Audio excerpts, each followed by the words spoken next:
சொந்த வீடு வாங்காதீங்க, நாசமாக போயிடுவீங்க அப்படின்னு எல்லாரும் சொல்லுவாங்க. அதெல்லாம் நம்பாதீங்க. கண்டிப்பாக வந்து வீடு எல்லாருக்குமே தேவை.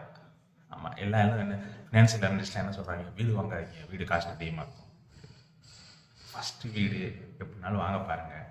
காசு இல்லையா, ஃபஸ்ட்டு கொஞ்சமாக சேர்த்துச்சு ஒரு நல்ல பிளாட்டாக வாங்க பாருங்கள். பிளாட்னா தனி எம்டி ஏரியா, ஃப்ளாட் இல்லை, சரியா?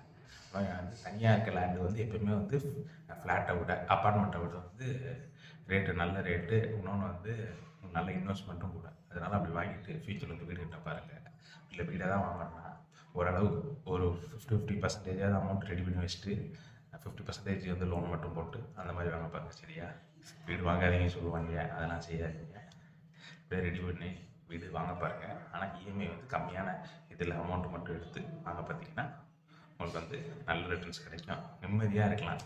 எல்லோரும் சொல்லுவாங்க பணம் சம்பாதிக்கிறது நிம்மதிக்கு தேவை. நல்ல வீடுங்கிறது முக்கியம், சரியா?